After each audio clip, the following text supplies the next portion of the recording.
Welcome to another thrilling Werewolf Shifter Romance Fantasy Audiobook, The Fateful Encounter, written by Harub Mwanga. If you're new to our channel, we invite you to subscribe and turn on the notification bell to stay updated with our daily releases of captivating werewolf romance stories. And if you enjoy our content, don't forget to leave a like to show your support. For our loyal listeners, welcome back. We're excited to have you here again. Let's dive into another unforgettable tale. Chapter 1. Shadows of Two Worlds.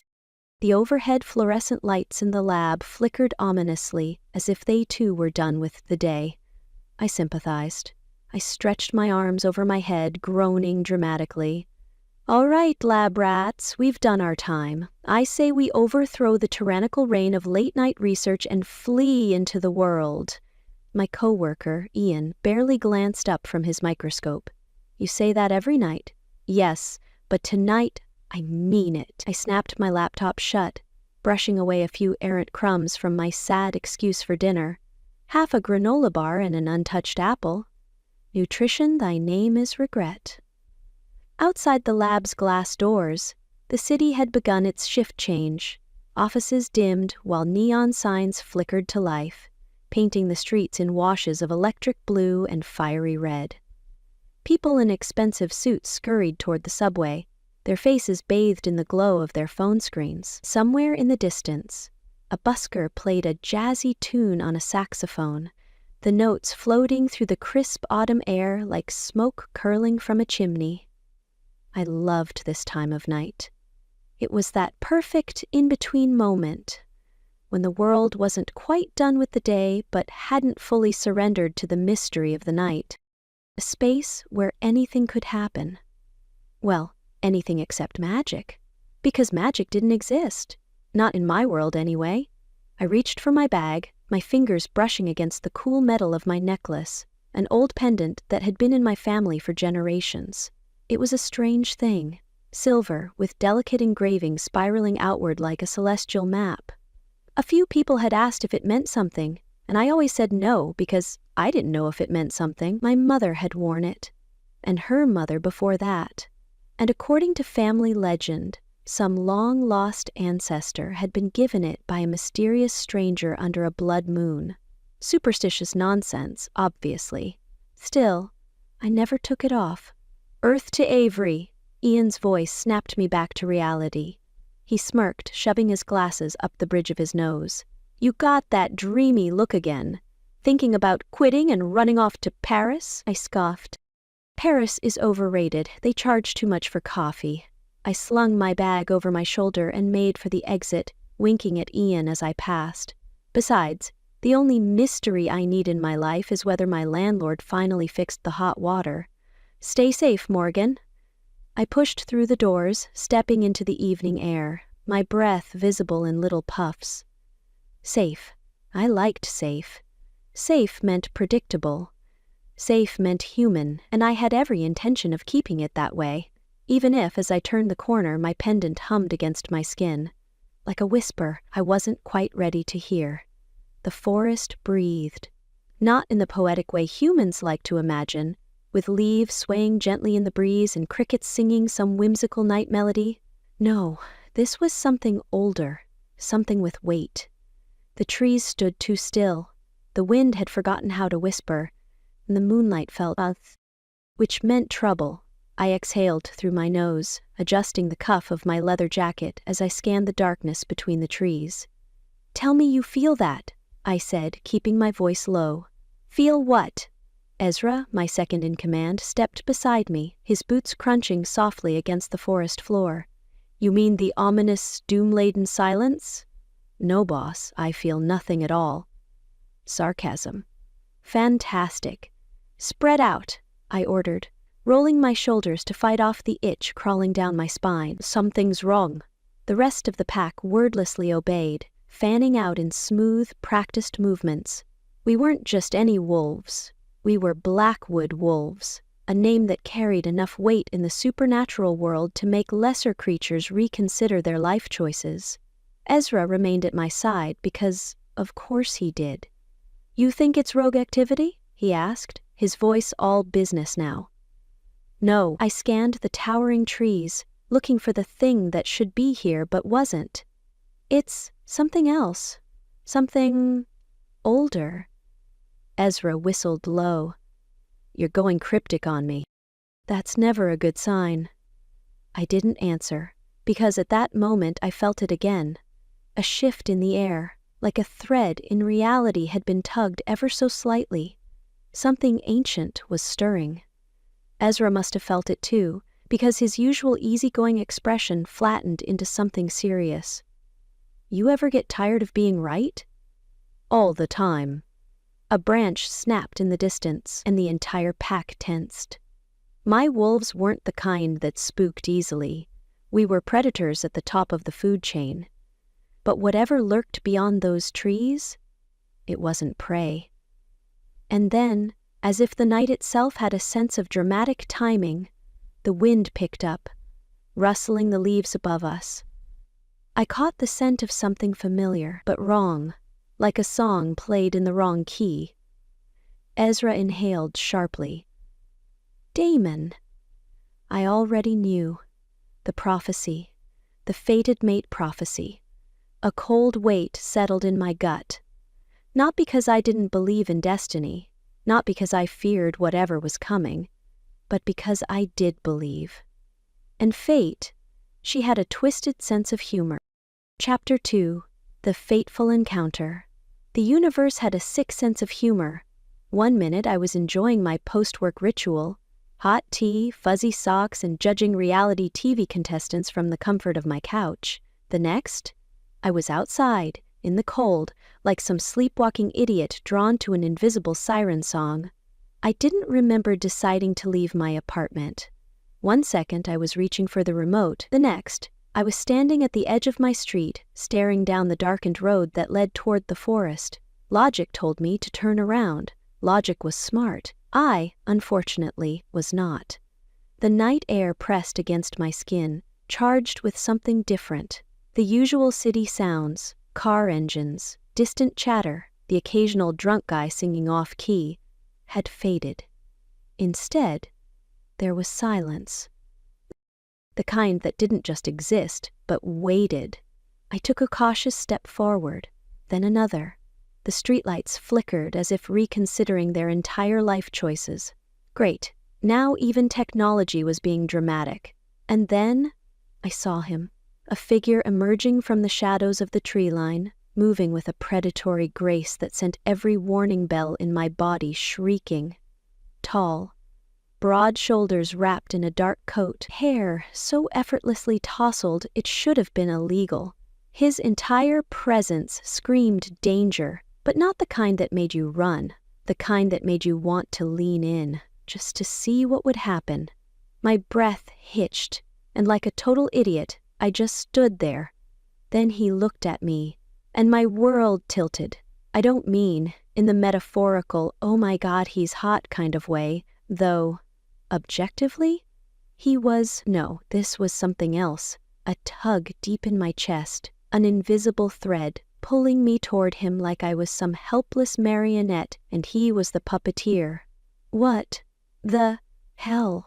His eyes, an impossible shade of ice blue, locked onto mine, and for a split second, I swore the earth forgot how to spin. A gust of wind rushed between us, stirring my hair and carrying his scent. Cedar, smoke, something wild. I swallowed, hard. Okay, I muttered under my breath. This is fine, totally normal, just a completely random, devastatingly attractive man appearing out of the shadows near a creepy forest. Nothing suspicious about that at all. His lips quirked, like he'd heard me. Oh, great. Now I was hallucinating and embarrassing myself. My instinct screamed at me to run, but my feet? Useless. Every nerve in my body was caught in an invisible tug-of-war between get away and get closer. His gaze flicked to the pendant resting against my collarbone. Something unreadable flickered in his expression. Recognition? Shock? Then, before I could decide if I was more terrified or intrigued, he took a slow, deliberate step forward, and just like that, the universe, already on my last nerve, decided that now would be a fantastic time for my necklace to glow. Because of course it did. Run. That's what my brain said. That's what my instinct screamed. So naturally, my body decided to do the exact opposite and freeze like I was starring in my own personal horror movie. For one breathless moment, I stood there, staring at the glowing pendant against my chest like it had personally betrayed me. The guy, the ridiculously intense, probably dangerous, but why is he so attractive guy, took another step forward. Nope. I spun on my heel and bolted. Was it the best plan? No. Did I have a better one? Also no. My sneakers slapped against the pavement as I sprinted down the empty street, my pulse a wild drumbeat in my ears. Behind me, I heard footsteps. Fast footsteps. Of course, he was following me. Because why wouldn't the shadowy, 6-foot-something, possibly supernatural stranger give chase? I cut into an alleyway, weaving between dumpsters and forgotten bicycles, my breath coming in short bursts. The streetlights above flickered again, as if undecided on whether to help me or add to the whole creepy midnight escape vibe. Then it hit me. Not the guy, thank God, but a sudden bone-deep rush of something. Like static crackling under my skin, like 100 invisible threads pulling tight inside my chest, like a missing puzzle piece snapping into place and saying, "Hey, congrats, your life is officially not normal anymore." I stumbled, catching myself against a brick wall. My vision blurred for a second, flashes of something I shouldn't be seeing. A silver moon, massive and heavy in the sky. A dark forest stretching endlessly below. A heartbeat that wasn't mine, but felt like it belonged to me anyway. I gasped, shoving the images away. Nope. Nope. We were not doing this. Panic clawed at my ribs, my breath ragged as I pressed my palm against my pendant, trying to snuff out its unnatural glow. My entire body felt wired, like I was a radio that had just tuned into a frequency I didn't ask for. A shadow moved at the alley entrance. Done. The voice was low, commanding, and way too close. I whirled around. Him. Tall, broad-shouldered, unfairly good-looking him, blocking the only way out, his ice-colored eyes locked onto me, glowing faintly in the dim light. Okay, that wasn't normal. "Stay back," I snapped, pressing against the wall like I could sink into it. He didn't move, just stood there, watching me like I was some wild, skittish thing about to bolt. Which, to be fair, was exactly what I was. "Let me go." I tried again, my voice shaking just a little. "I don't know what this is, but I want nothing to do with it." His jaw tightened. "You have no idea what you are, do you?" I bristled. "Excuse you, I am a perfectly normal, very human woman who—" "Your pendant is glowing." I scowled, yanking my jacket over it. "Yeah, well, maybe it's defective." For some reason that made his mouth twitch, like he was trying very hard not to be amused, which was rude. I was in distress, and he was fighting a smirk? Absolutely unacceptable behavior. "Look," I said, forcing my voice to stay steady, "whatever creepy werewolf cult you're part of," he exhaled sharply. "Not a cult." "I'm not interested." I took a slow step sideways, aiming for the narrow gap between a trash bin and the alley wall. His eyes flicked to the space instantly. Damn, he was way too observant. "Go home," he said, his voice lower this time. "Forget this happened." Forget? Forget? As if I was just supposed to ignore the fact that my necklace had turned into a freaking nightlight and that he, whoever he was standing there like some kind of dark fairy tale prince with a grudge? "Oh yeah," I said, voice laced with sarcasm. "I'll just add this to my weird midnight event scrapbook and move on with my life. Thanks for the helpful advice, ominous stranger." His mouth quirked again. Then, before I could question why his expression softened, just for a fraction of a second, I ran. This time, he didn't chase me. He just stood there, watching as I disappeared into the night. Chapter 3. Awakening. I slammed my apartment door shut behind me, locked it, then, just for good measure, shoved a chair under the doorknob like I was in a horror movie. I took 3 deep breaths, then another, because 3 didn't cut it. Okay, let's review. Mysterious, tall, broody stranger appears near a creepy forest. Said stranger looks at me like he knows me, which, spoiler alert, he does not. My pendant glows, which it has literally never done before. I get hit with some weird supernatural vision that makes no sense but feels way too real. Broody McShadowman tells me to forget it ever happened. Yeah, sure, I'll just forget that I'm possibly losing my mind, no problem. I groaned, kicking off my shoes and shuffling into the kitchen. My tiny apartment wasn't much. A 1-bedroom, a cluttered bookshelf, and a couch that had seen better days.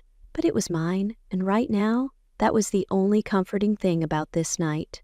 I yanked open the fridge, stared blankly at the contents, decided that eating anything would probably result in me choking on it and dying alone, so I closed it again. Besides, Mom loved it. It resulted in me dissolving into tears again when Mother cried. That's when I felt it, a strange thrumming in my chest, like my heartbeat had doubled, like it wasn't just my own anymore. I clutched the counter, sucking in a sharp breath. Nope, we are not doing this. My skin tingled, too warm, like an unseen current was moving under the surface. I yanked the pendant from under my sweater. It was still glowing, a faint silvery light that pulsed like it was breathing. A chill ran down my spine. I turned toward the mirror near the entryway, because surely this was just some weird lighting effect. Or maybe my apartment had a gas leak and I was slowly hallucinating. But the moment I saw my own reflection, my stomach dropped. Because for half a second, just half a second, I wasn't looking at myself. I was looking at something else. A woman's face, mine but not mine, stared back at me. Eyes too bright, like molten gold instead of hazel. Hair longer, wilder, like she'd been running through the woods for years. Then, blink, it was gone, just me again. Same messy ponytail, same dark circles from one too many late nights, same expression of mild existential dread. My hands were shaking. Okay, maybe this was fine. Maybe I was just really tired. Maybe my genetics had finally decided to betray me, and I was about to spontaneously develop some cool but totally normal human condition that involved hallucinations and jewelry-induced migraines. Or maybe, just maybe, something ancient had been waiting, and tonight it had finally woken up. The Blackwood wolves weren't known for being the friendly neighborhood pack kind of werewolves. No, we were the kind that people whispered about, the ones that legends warned against provoking, which made standing in the middle of the Elders' Council, explaining how I may have just found my fated mate, about as pleasant as getting punched in the jaw. No? Ezra rocked back on his heels, arms crossed, expression caught somewhere between amusement and disbelief. You're telling us your mate is a human? A muscle ticked in my jaw. That's what I said, isn't it? Silence. The kind that wasn't just silence, but judgmental silence. The kind that made wolves shift uncomfortably, casting wary glances at each other. Finally, Elder Callum Grizzled, sharp-aimed and older than sin, spoke. And you're certain? Unless my instincts decided to play a very cruel, deeply inconvenient joke on me, yes. More silence. Someone coughed, then chaos. This is a bad omen. One of the elders, a wiry man named Alaric, slammed his hand on the wooden table. Humans don't belong in the prophecy. She's not just human, Ezra cut in, shooting me a look. Her pendant reacted. Callum's gaze sharpened. The pendant? I gritted my teeth. I didn't like the way he said it, like it meant something more. Alaric scoffed. That doesn't mean anything. It could be a fluke. A fluke? I repeated flatly. Shh. And while we're at it, let's pretend the wind just happened to shift the second I laid eyes on her, and that my wolf didn't nearly tear out of my skin trying to... I cut myself off, fists clenching. I wasn't about to say it. Admit that for one brief, terrifying second, my instincts had screamed at me to claim her. Ezra's gaze flickered toward me knowingly. but he, thankfully, didn't say anything. Callum studied me for a long moment, his gnarled fingers tapping against the wooden table. "If the prophecy has chosen her, there's no avoiding it," Alaric scoffed. "Or it's a mistake." "Prophecy doesn't make mistakes," another elder muttered. "Oh, please," Alaric turned, leveling a glare at me. "And what happens if she rejects the bond? If she fears us? If this prophecy leads us straight into a war we don't need?" I forced my expression to stay neutral, but a thread of unease coiled in my gut, because he wasn't wrong. If this girl, Avery, knew what she was, what I was, what this bond meant, she'd probably run like hell. "She's mine." The words left my mouth before I could stop them. Steady. Final. Callum's gaze lingered on me, unreadable. Ezra exhaled through his nose, shaking his head. "Well, this is going to be fun." "Oh yeah, so much fun." Chapter 4. The Forbidden Alliance. The bookstore smelled like old paper, incense, and just a hint of poor life choices. It was one of those places you didn't find unless it wanted to be found. Hidden between a vape shop and a tax service, with neon "We Fix Audits" flashing in the window, the entrance was blink and you'll miss it narrow. A tarnished brass sign above the door read "The Hollow Quill," and the windows were cluttered with books so ancient they probably had opinions on the fall of Rome. I hesitated outside. This was crazy, right? Normal people didn't walk into shady bookstores in search of answers about their possibly cursed, definitely glowing jewelry. Then again, normal people also didn't have supernatural panic attacks in alleyways. With a sigh, I shoved the door open. A bell jingled above my head. One of those tiny, polite ding sounds that felt at odds with the absolute chaos inside. Bookshelves towered dangerously close to collapse, stacked with texts ranging from "How to Ward Off Malevolent Spirits in 3 Easy Steps" to "Vampire Tax Laws and You." A taxidermy raven, missing one glass eye, perched above the register like it was judging my life choices. And behind the counter, a woman who looked like she took nonsense from exactly no one. Dark brown skin, high cheekbones, and a piercing gaze that flicked to me the moment I entered. Her tightly coiled black hair was tied up in a wrap, and she had the general vibe of someone who could summon lightning if you annoyed her enough. This was Evelyn, and according to the internet, which was never wrong, obviously, she was the best source of supernatural information that didn't involve selling your soul. Her eyes flicked to my pendant immediately. Huh. Hey? What? What did huh mean?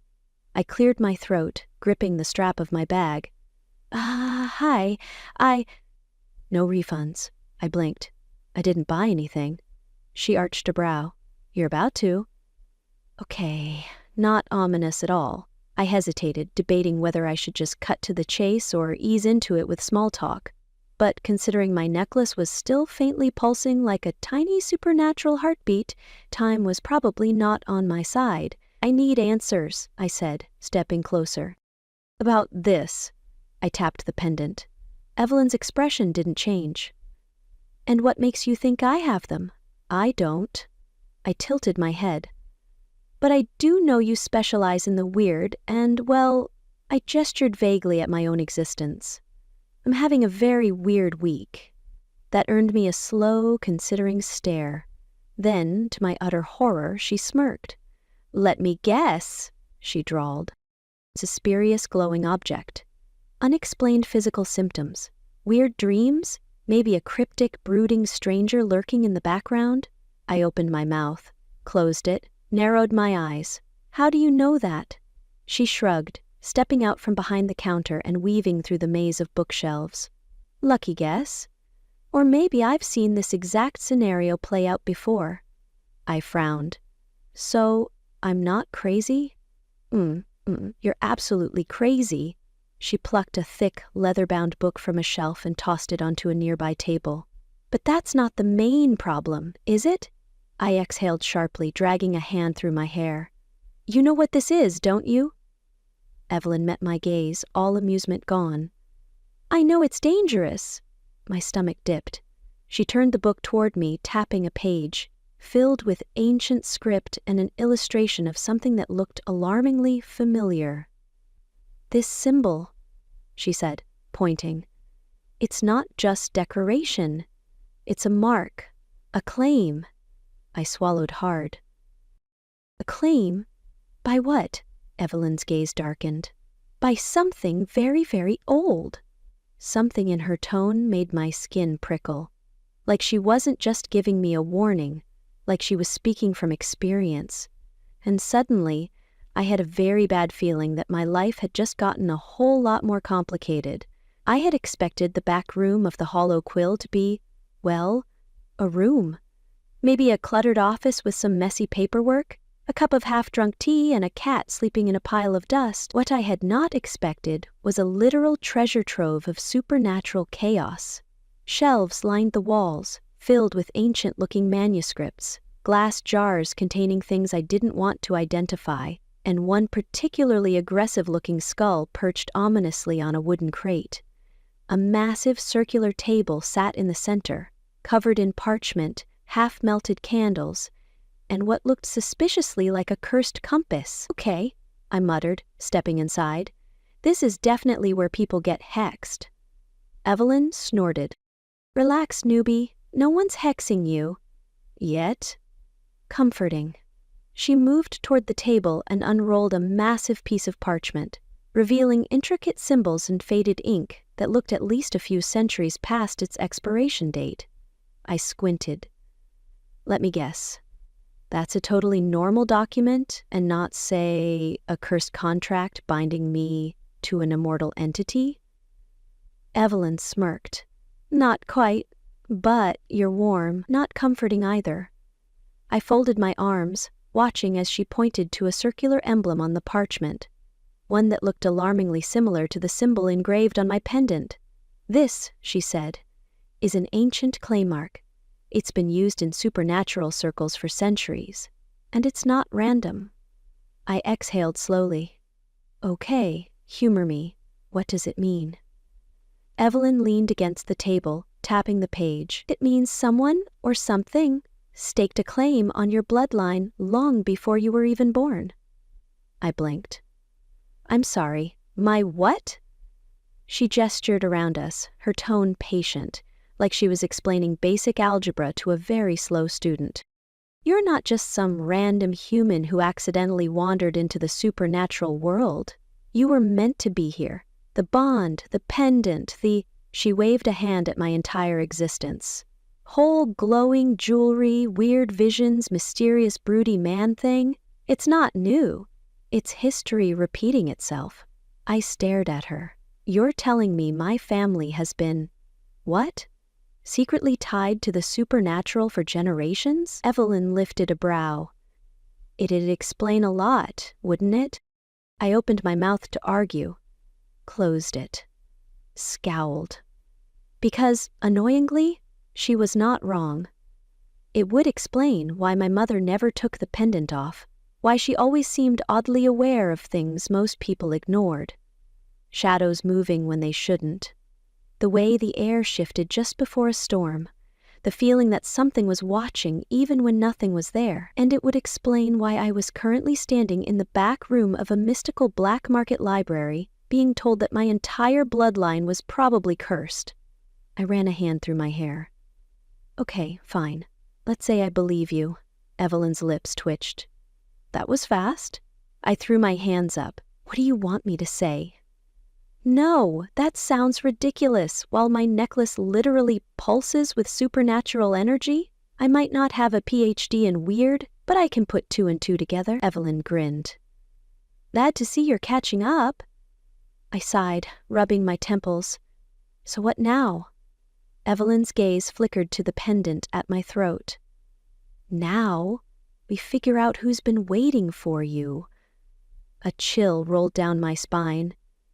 Because something in the way she said it made me very, very sure. They weren't waiting for me. They were coming. Chapter 5. Rising Shadows. The underground hall reeked of power and bad intentions. Not in the obvious way. There were no dramatic storm clouds or ominous thunderclaps, though honestly it wouldn't have felt out of place.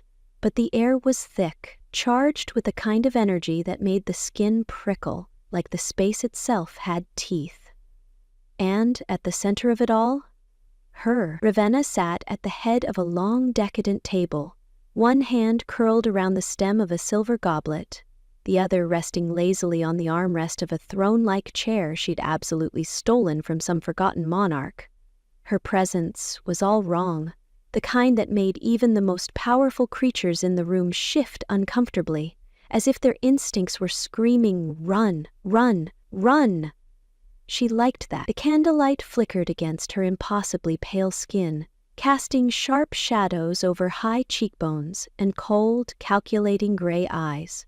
Her black silk gown draped around her like a spill of ink, pooling at her feet in elegant, thoroughly unnecessary drama.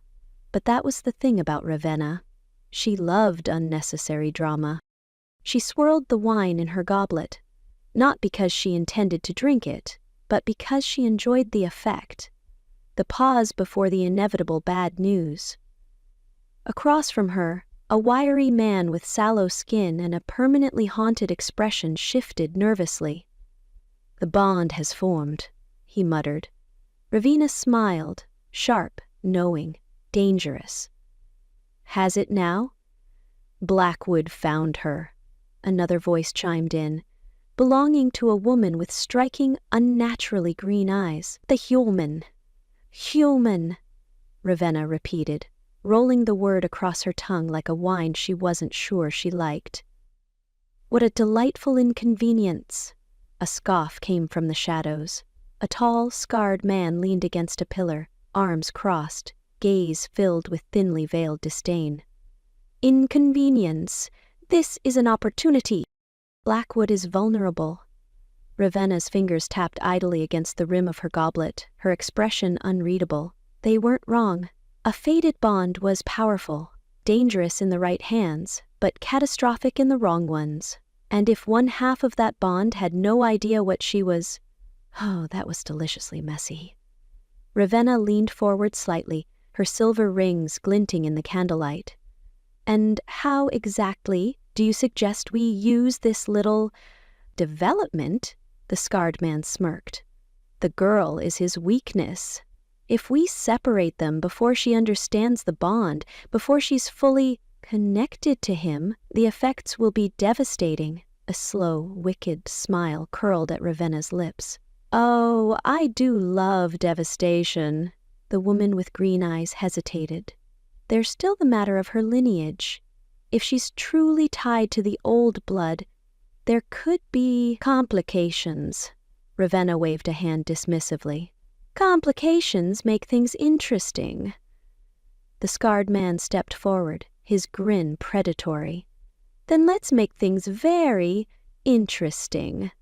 Ravenna lifted her goblet in a lazy toast. "To chaos, to war, to tearing fate apart, piece by piece." The forest stretched around me, vast and endless, bathed in silver light.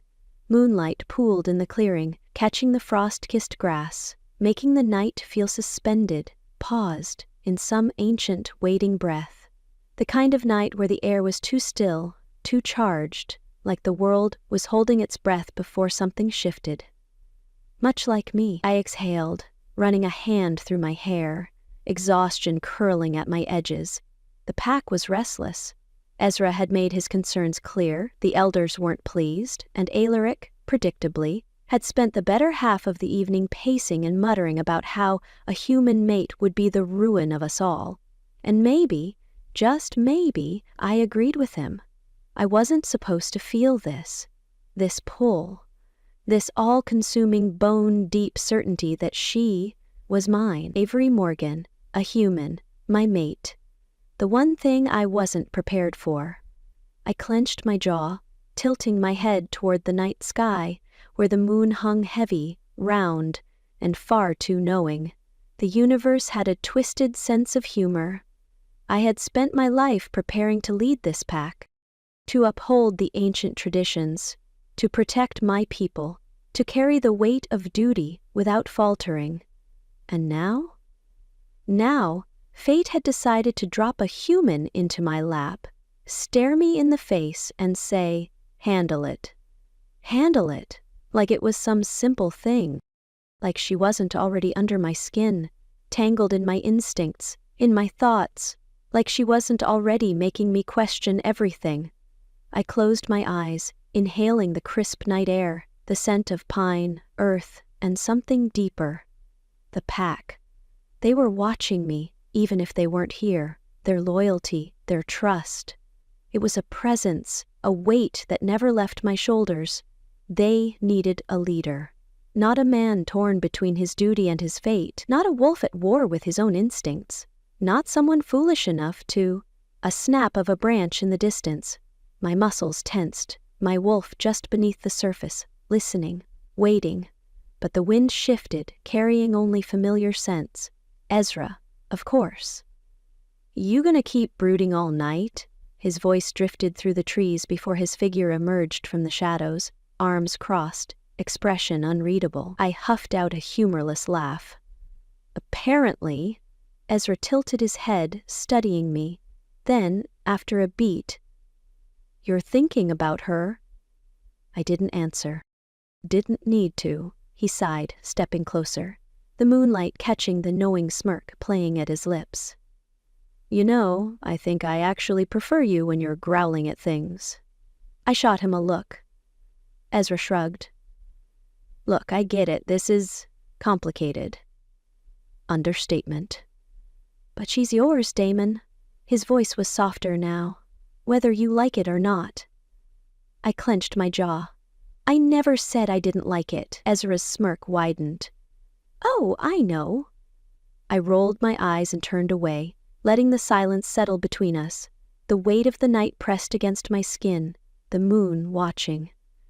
Always watching. Finally, Ezra exhaled, stretching his arms above his head. "Well, whenever you're done having an existential crisis out here, the pack's waiting." I didn't move, didn't speak. Because I knew that when I left this clearing, when I returned to them, I'd have to make a choice between the man they expected me to be and the wolf that had already decided. And no matter what I chose, the bond wouldn't care. Fate never did. Chapter 6. Confronting the bond. My apartment was haunted, not by ghosts, I hoped, but by whatever the hell was happening to me. I paced across the small space, arms crossed, jaw tight, ignoring the way my pendant would not stop glowing, like it had delusions of being a full-time nightlight. "No," I muttered, jabbing a finger at it like I could scold it into submission. "We are not doing this. I refuse." The pendant pulsed once, as if mocking me. Rude. I blew out a breath and flopped onto my couch, rubbing my temples. This was fine, totally fine.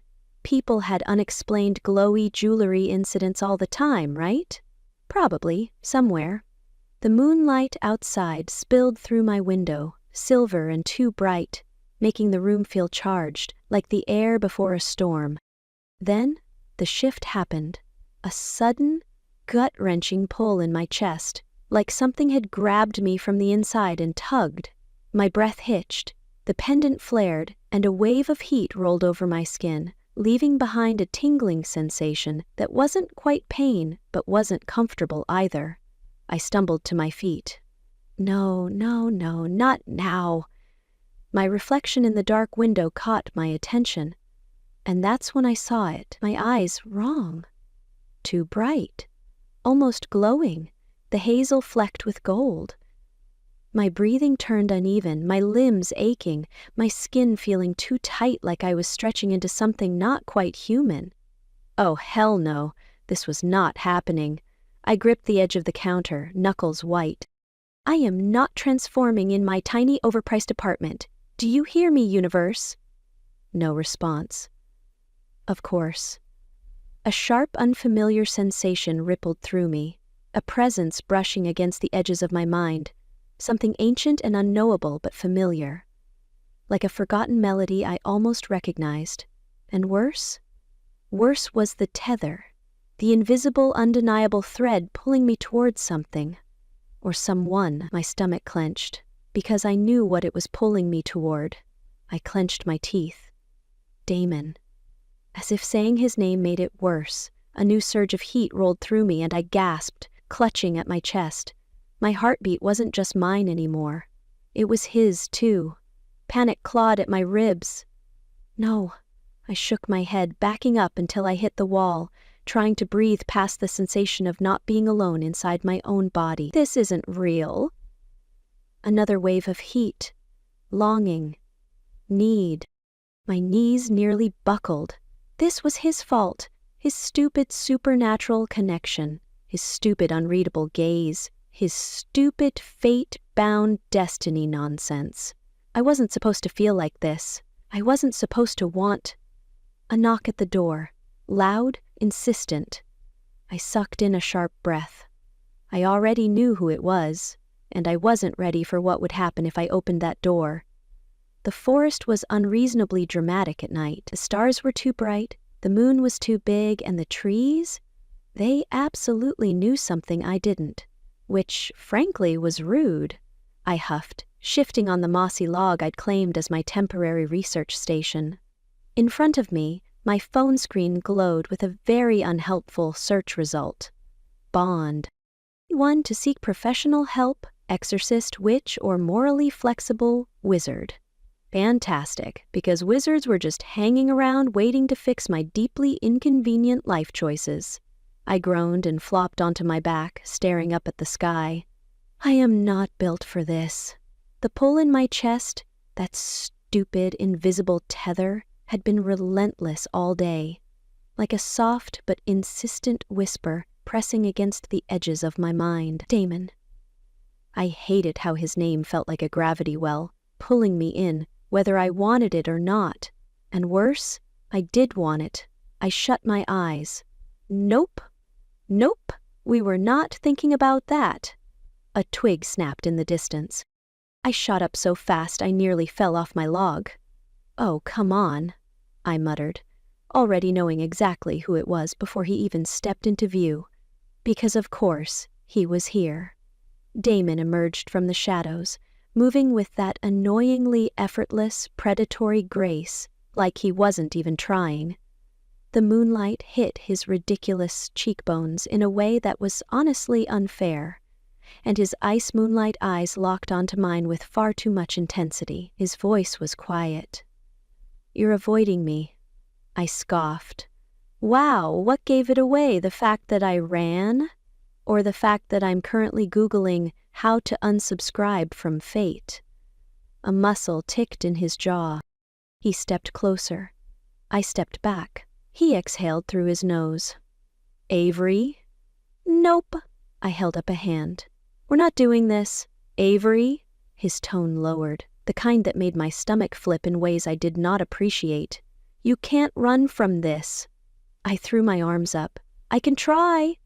Damon closed the space between us in a heartbeat, and suddenly the world felt too small, the night too charged, my lungs too tight. "This bond—" He exhaled sharply, dragging a hand through his hair.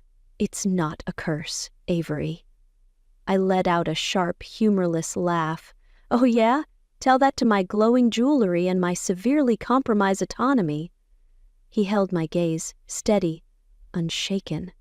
"Tell that to the pack, to the war that's coming, to Ravenna?" My breath hitched, because there it was, the real reason he was here. Not to comfort me, not to ease this impossible pull, but because I was a pawn in a bigger game. I swallowed hard. "So that's it then? You want me to just— what? Accept this? Accept that my life doesn't belong to me anymore?" Damon's expression tightened. "That's not what I—" "Then what, Damon?" I snapped. "What do you want from me?" He hesitated, and for the first time I saw it. The war inside him. Not just duty, not just instinct.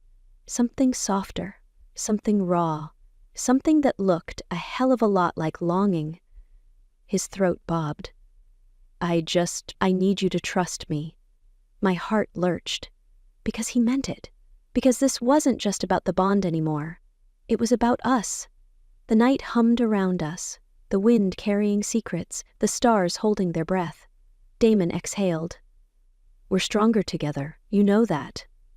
I clenched my jaw, fighting the pull, fighting the way my soul already knew he was right. Because I wasn't ready for this. But fate didn't care, and neither did he. Chapter 7. The Hidden Legacy. The estate should have been abandoned. It looked abandoned. The towering iron gates sagged, rust gnawing at the metal like time itself had decided to chew on them. Beyond the entrance, the house, mansion, fortress, haunted relic of questionable decision-making, loomed against the storm-heavy sky, its once grand stone walls crumbling under layers of ivy. I tilted my head. This is either the setting of my imminent murder or the start of my villain origin story. Damon, standing beside me with his usual brooding, arms crossed like he's posing for a Werewolf magazine cover stance, didn't even blink. It's your family home. I blinked back. You're kidding. Not even a little. A gust of wind pushed through the trees, rattling branches against the iron gates like they had opinions. I exhaled, rubbing my temples. Right, of course. Because why wouldn't I randomly inherit a creepy old estate in the middle of nowhere? I threw my hands up. This is totally normal, happens to people all the time. Damon smirked. Sarcasm won't make it disappear. I narrowed my eyes at him. No, but denial might. He huffed out a laugh, barely, but I heard it. Before nodding toward the gates, come on, we need to get inside. I followed, grumbling under my breath as I shoved open the gate, wincing at the creak that sounded suspiciously like a horror movie sound effect. The path leading to the front doors was overgrown, the cobblestones cracked, weeds pushing through like nature was reclaiming what my ancestors had abandoned. Ancestors. The word felt weird. Like trying on a coat that didn't quite fit. Because until 24 hours ago, my biggest familial mystery was why Aunt Linda always left voicemails instead of texting like a normal person. Not, hey, surprise, your family has deep supernatural ties and also here's a spooky mansion, enjoy. We reached the massive wooden doors, and Damon gave me a pointed look. Keys? I blinked. You assume I have keys. He sighed, then, with zero hesitation, pushed the doors open with one strong shove. The wood groaned, the hinges giving way like they recognized him. I crossed my arms. Oh, cool. So you're just stronger than doors now. That's great. Love that for you. Damon ignored me, stepping inside first. Stay close. I rolled my eyes but followed him into the dimly lit foyer, immediately regretting it when the dust attacked my entire face. I coughed. Yep. Love inheriting a mansion that actively tries to kill me with air quality violations. The inside was exactly what I feared. Dark, cavernous, and filled with the kind of ornate furniture that looked like it had seen things.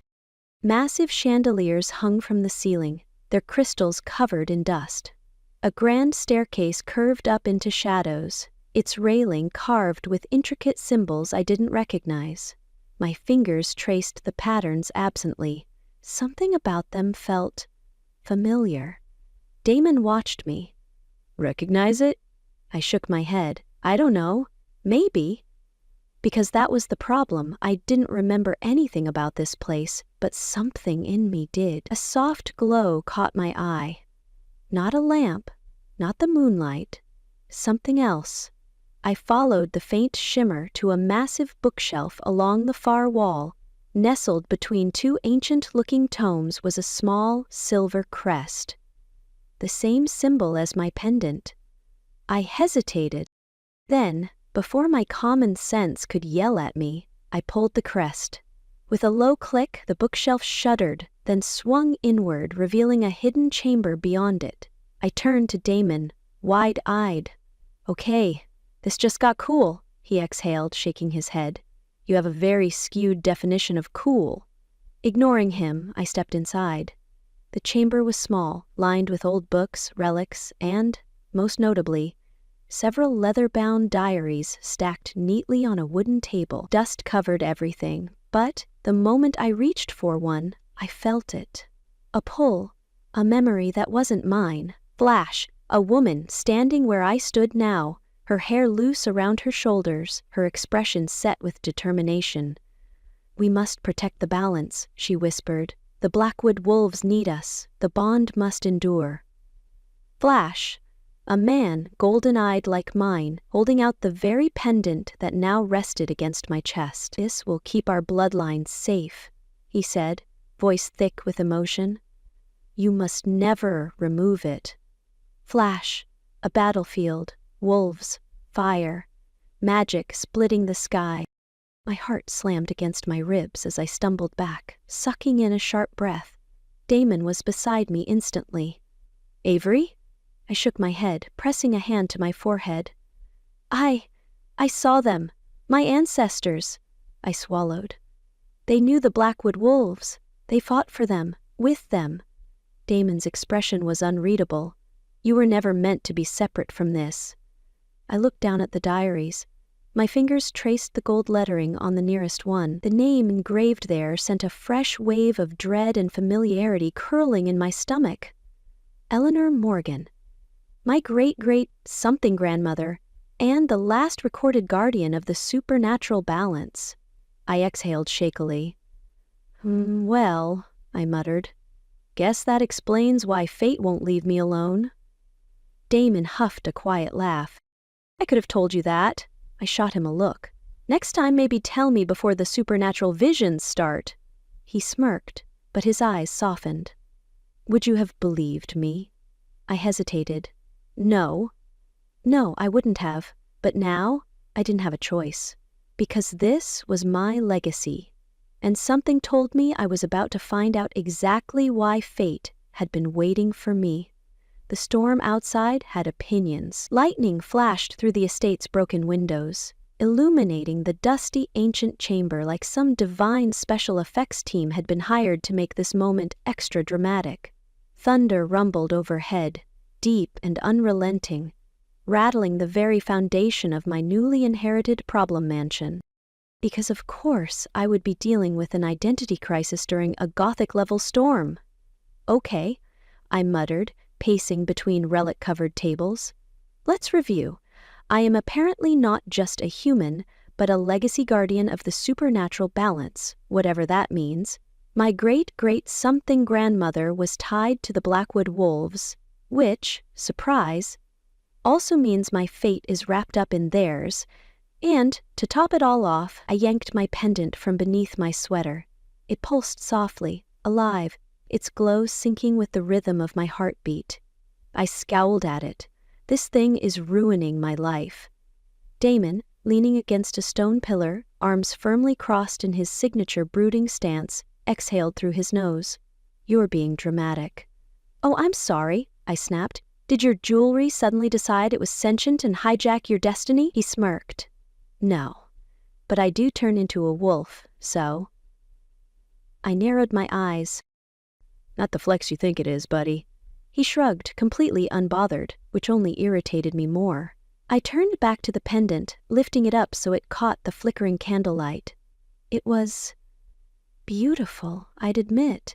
The silver engravings curled outward like celestial constellations, the center stone pulsing with an eerie, almost breathing glow. It wasn't just a necklace. It never had been.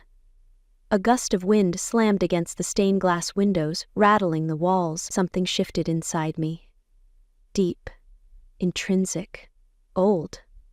I suddenly felt too small for my own skin, like I was expanding, stretching into something I didn't fully understand.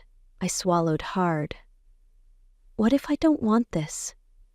Damon was quiet for a beat. Then, softer than before, he said, "What if you do?" I turned to him, scowling by default, but there was something in his gaze, something I couldn't dismiss as simple pack duty or fated mate obligation, something real. "You were never meant to be ordinary, Avery," he said, stepping closer. "You know that." I hated that he was right, I hated that a part of me had always known, had always felt that I didn't quite fit into the normal, human world, that there was something just beneath the surface of reality, something waiting for me to see it. And now I couldn't unsee it.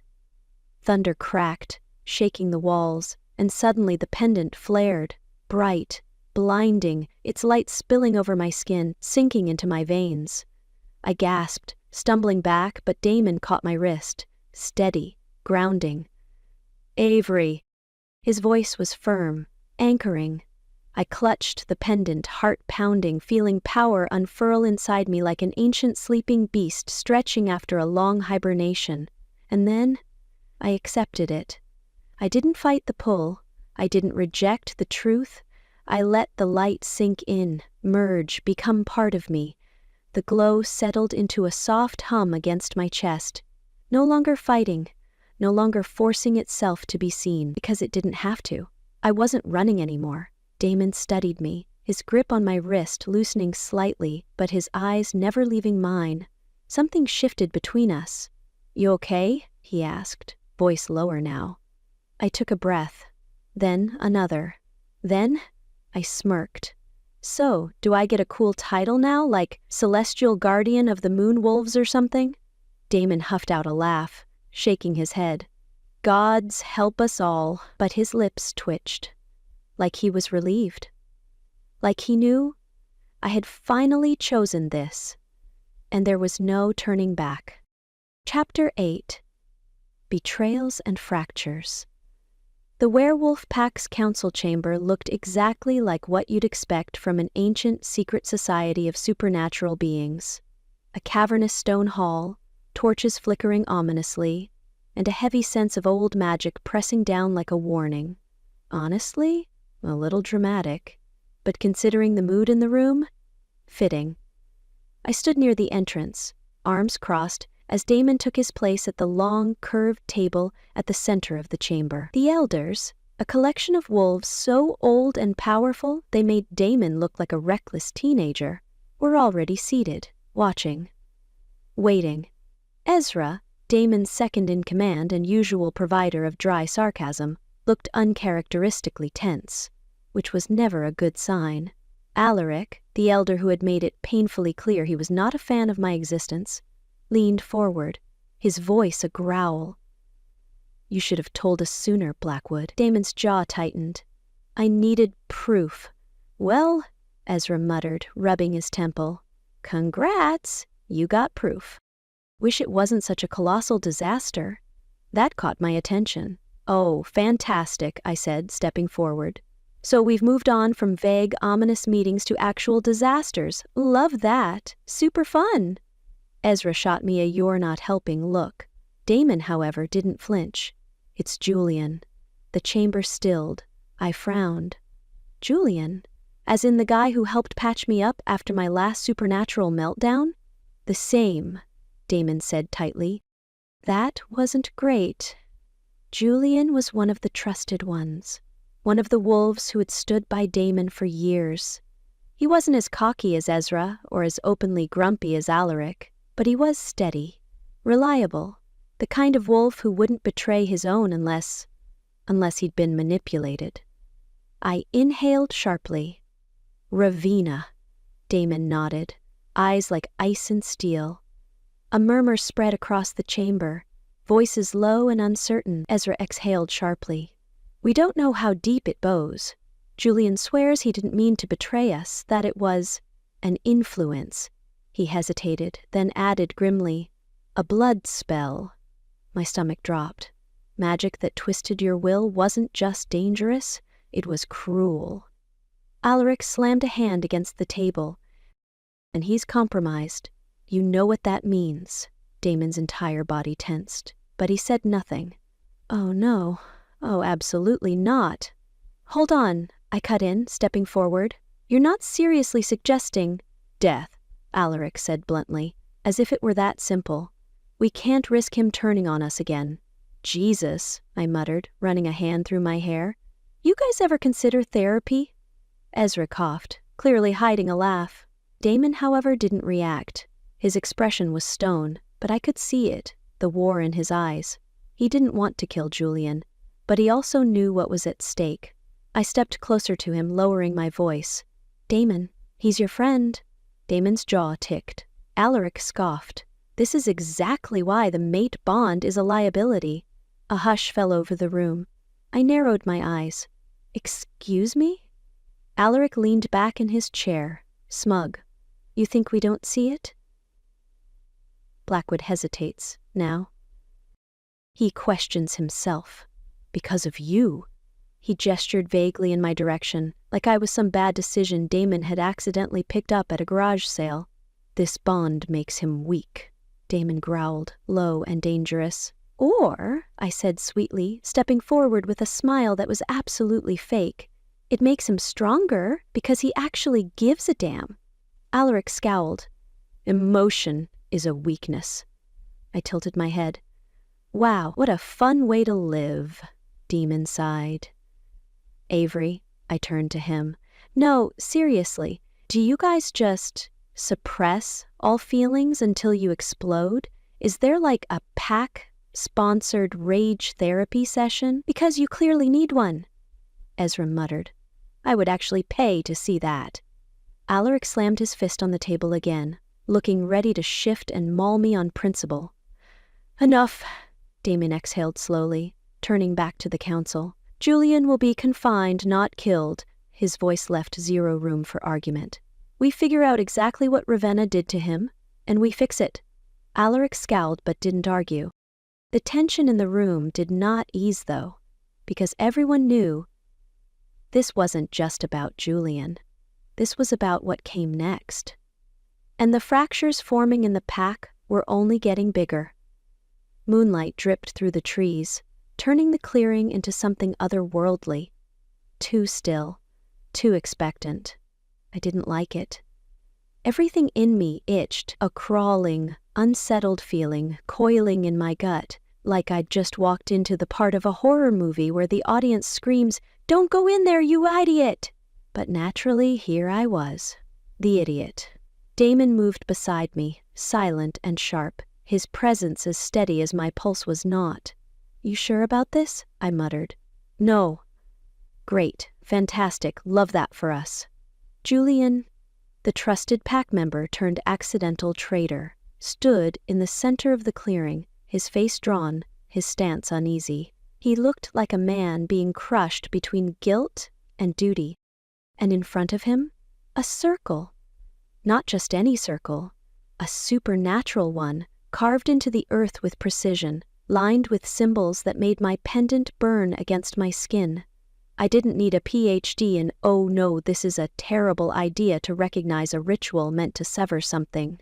And considering that Damon and I had been dealing with a fated mate situation we didn't exactly sign up for, I had a very bad feeling about what that meant. I crossed my arms. "So, just to be super clear, this isn't a let's have a fun bonding experience in the moonlight ritual, right? This is a stab your magical soulmate connection in the face kind of thing." Julian winced. Which, honestly, rude. If you're gonna betray someone, at least own it. Damon's voice was low and cold. "Who told you how to do this?" Julian exhaled, looking physically sick. "I don't know." My eyebrows shot up. "Oh, cool. So you just stumbled across a spell that conveniently severs fated mate bonds? Maybe in the clearance section of Evil Rituals Are Us?" His jaw clenched. "I didn't." He exhaled sharply. "I thought I was protecting the pack." Damon stilled, but his silence was a thunderstorm waiting to happen. I wasn't so patient. "Protecting them from what exactly?" I snapped. "From me?" Julian didn't answer, didn't have to, because we both knew it wasn't just me. It was the bond, the thing that tied me to Damon, the thing that made the pack nervous, the thing Ravenna could exploit, the thing Julian, for all his guilt and hesitation, was still willing to destroy. My pulse spiked. The air inside the clearing shifted. And that's when I felt it. A pull, a sharp, painful yank inside my chest, like something had reached inside me and started unraveling threads I hadn't even realized were woven there. I stumbled back. What? Damon moved instantly, catching my wrist. It's starting. No. Nope. Absolutely not. Julian's hands trembled over the symbols in the dirt, his mouth moving in an incantation that didn't sound human, and my soul screamed. A cold, burning force ripped through me, tearing at something I couldn't see, but could feel, like an invisible rope snapping strand by strand. Pain shot through my ribs. My knees buckled. Damon's grip tightened. Avery. I barely heard him, because the world was splitting apart. The air crackled. The pendant at my throat blazed, throwing off sparks of silver-white light. A wind I couldn't explain whipped through the clearing, swirling the ritual circle, disrupting the symbols. And then, the ground exploded. A blast of raw, unchecked magic detonated outward, sending Julian flying, shattering trees, knocking Damon and me off our feet. I hit the ground hard, winded, disoriented, furious, because the bond? It was still there. Beaten, battered, but unbroken. Damon was already on his feet, eyes glowing bright, feral blue, his wolf clawing its way to the surface. His breathing was ragged, his stance all protect, protect, protect. Julian, flat on his back, dazed, probably rethinking all his life choices, groaned. The clearing felt wrong. The air, the energy, the magic itself, it had recoiled from what Julian tried to do. Like some ancient force had slapped his hands away and said, "Nope, not today." Damon's voice was deadly quiet. You tried to tear apart something you didn't understand. Julian, still gasping, turned his head slightly.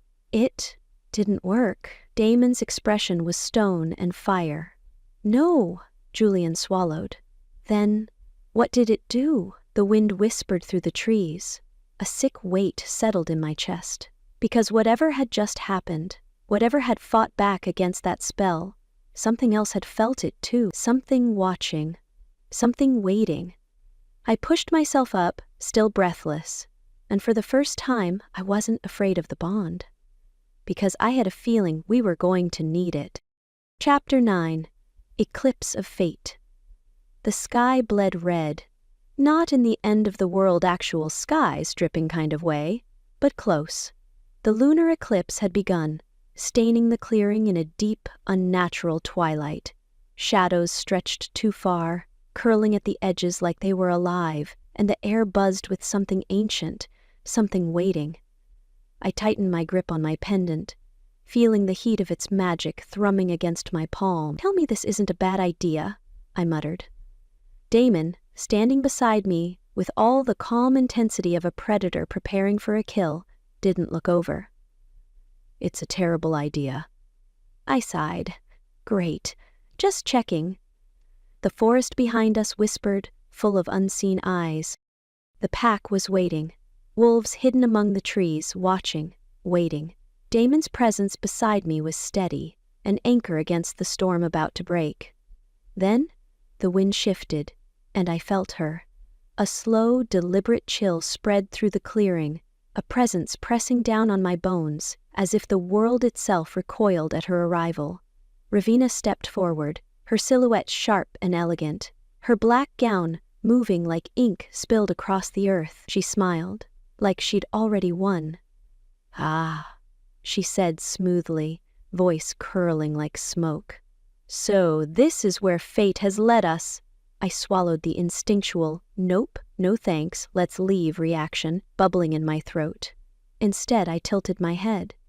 You know, for someone who's all about power and immortality, you really love dramatic entrances. Ravenna's silver-gray eyes gleamed, amusement flickering behind them. And you love pretending you're not terrified? I stiffened. Damon stepped closer, his body a wall of heat and tension beside me. Enough. His voice was low, dangerous. You wanted to face us? You have us. Ravenna sighed, almost lazily, her gaze flicking to me. You should have broken the bond while you had the chance, little heir. I forced a smirk. Yeah, well, turns out I have commitment issues. Something shifted in the air. A snap of energy, an invisible line being drawn. This was it. No more running. Damon's fingers brushed mine, just for a second, just enough to send a rush of heat through my skin, to ground me in the moment. The bond flared between us, and for the first time, I let it. I let it expand, let it breathe, let it become something more than just a weight around my throat. Magic coiled at my fingertips. Damon's wolf stirred beneath his skin, and as the eclipse reached its peak, we stepped forward together. The world exploded. One second we stood on the battlefield, the next, magic detonated in the clearing like a breaking storm. Wolves rushed from the shadows, tearing into Ravina's forces as spells lashed across the night. The scent of earth and blood and fire filled my lungs, the ground shaking beneath my feet. Damon shifted in an instant. One second a man, the next a towering midnight thack wolf, teeth bared, eyes glowing feral blue. And me? I didn't hesitate. I threw out my hands and power answered. The pendant at my throat blazed, the glow surging down my arms, turning my veins into threads of silver light. A pulse of energy exploded from my core, sending 2 of Ravena's soldiers flying backward before they could reach me. Okay, that was new. I didn't have time to process it, because Ravenna was already moving. She lifted a hand, and the shadows themselves twisted and lunged, aiming straight for Damon. I didn't think. I reacted. A burst of light shot from my palm, slamming into the darkness, dispersing it before it reached him. Ravenna's eyes narrowed. "Oh," she murmured, tilting her head. "So you've finally woken up?" I rolled my shoulders, electricity humming beneath my skin. "You have no idea." She lunged. I met her halfway. Magic clashed, colliding in a brilliant, chaotic mess of silver and black. My heart slammed against my ribs as I dodged a spell meant to turn my bones to dust, retaliating with a slash of energy that sliced through her gown, barely missing flesh. We fought, magic crackling, the battlefield chaos incarnate around us. Damon's will form a blur of lethal motion, gripped through enemy ranks, all teeth and fury. But my attention was locked on her, because she wasn't just fighting, she was playing. "You're strong," Ravenna mused, dodging another blast of power, her own magic curling through the air like smoke. "But not enough." A trap. I saw it too late. She moved faster than I thought possible, her magic slamming into my chest like a wrecking ball, sending me flying. I hit the ground hard, my vision sparking white. Damon snarled, wheeling toward me, but the betrayal happened before he could reach me. A figure, one of our own, moved in the chaos, turning on us. A blade flashed. Damon howled in pain. "No!" I scrambled to my feet, blood roaring in my ears. Damon staggered, his wolf form faltering, silver fire burning where the blade had cut into him. Ravina smiled. My hands shook. I didn't think. I let the bond ignite. Magic poured from me, the pendant flaring blindingly bright, and the ground cracked beneath my feet. Ravina's smile vanished. Because, for the first time, she wasn't in control anymore. I lifted my hands, power building, and I let go. The battlefield erupted in silver light, and the world broke apart. Chapter 10. Dawn of a New Order. The forest smelled like ash and morning dew, a strange combination, one that spoke of what had been destroyed and what could now begin. I stood in the clearing where, just hours ago, the world had come apart at the seams. The ground was still scarred, marked by the raw magic that had exploded from me. But the air? The air was light now. Clear. Hopeful. The sun rose slowly, its golden fingers stretching across the battlefield, filtering through the trees as if they, too, were exhaling in relief. I let out a breath, my fingers aching as I flexed them. I was sore, exhausted, and pretty sure I had bruises in places I didn't even know could bruise. But I was alive. We all were. Damon moved beside me, his presence solid and steady, his clothes torn, his face streaked with dried blood and soot. He looked like he'd been through hell, which, to be fair, we had. But his eyes were soft. I let out a shaky laugh. "Well, that was dramatic," he huffed. "You're one to talk. Fair, the survivors, wolves and allies alike, began to gather in small clusters, tending to wounds, checking on each other. The bond between them felt stronger now, not fractured, but reforged. And Julian?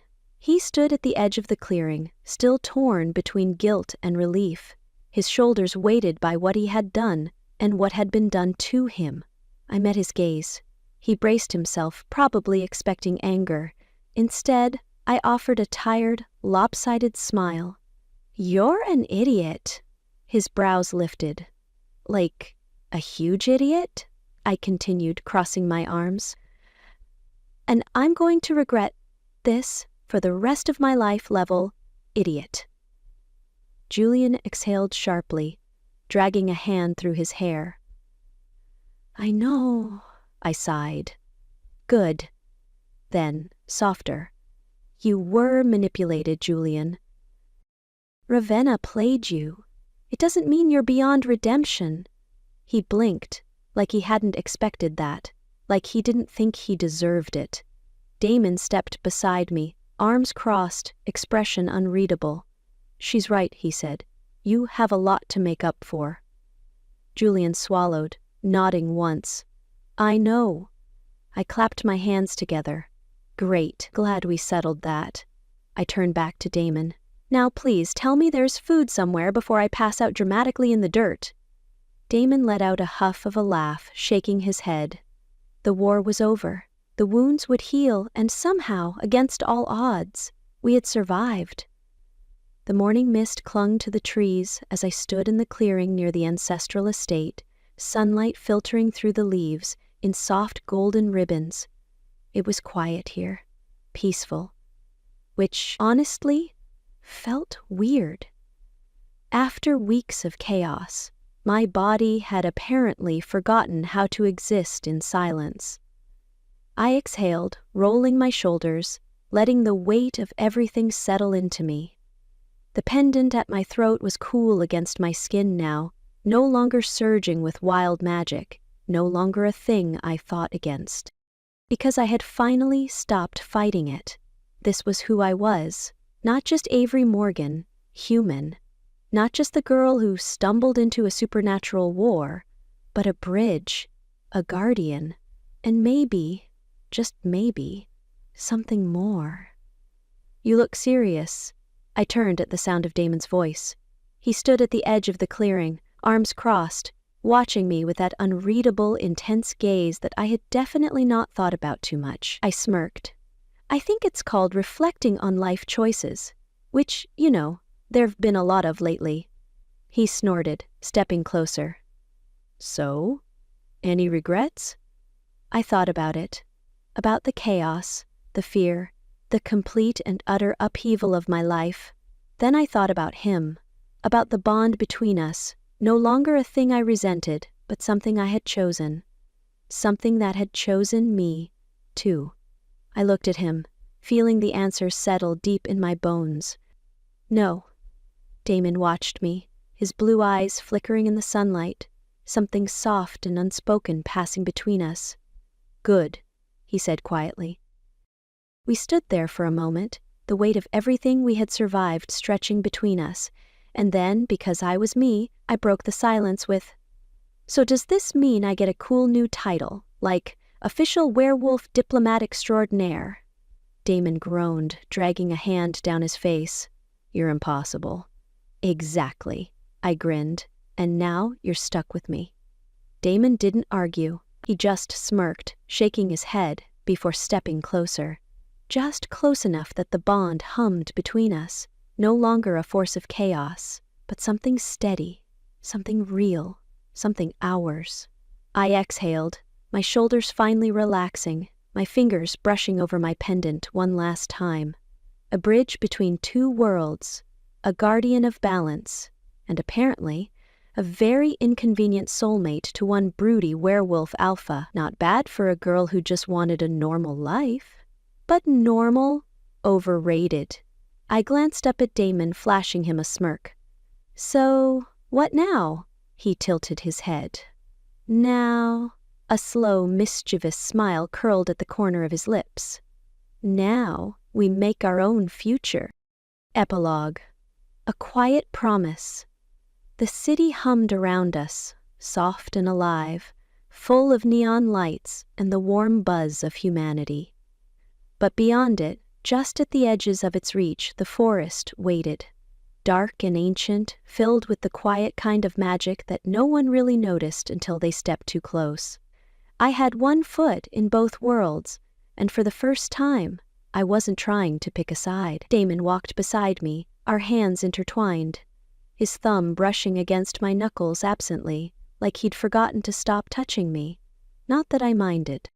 We strolled through the city streets, the smell of coffee and rain-soaked pavement mixing with the distant scent of pine and earth. It shouldn't have worked, the clash of modern life and untamed wilderness, but somehow it did. Somehow we did. Damon glanced over at me. You're quiet. I smirked. I'm reflecting on life choices. His lips twitched. Ah. Again, big decisions were made, I said airily, squeezing his hand. Seemed like a good time for some deep, meaningful brooding, Damon sighed. You've been spending too much time with me. I grinned. Obviously.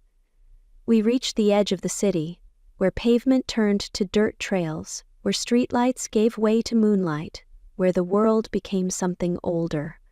Something that belonged to him, and, as much as I had fought it, something that belonged to me, too. We walked deeper into the trees, the hush of the forest wrapping around us.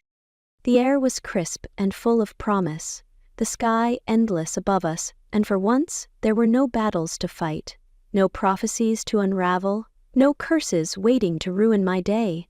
Just this. Just us. Damon exhaled, squeezing my hand a little tighter. So, you still think you made the right choice? I looked at him, at the sharp angles of his face softened by the moonlight, at the steady weight of him beside me, at the way he had fought so damn hard to let me choose it all. I smiled. Ask me again in 100 years, Damon chuckled, low and warm. Deal.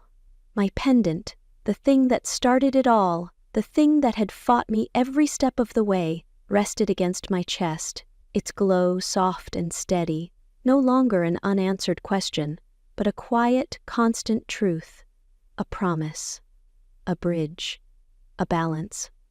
I rested my free hand over it, feeling its pulse beneath my fingertips, and then turned my attention back to the future waiting ahead. No fate, no prophecy, just a choice we made together, and it was only the beginning.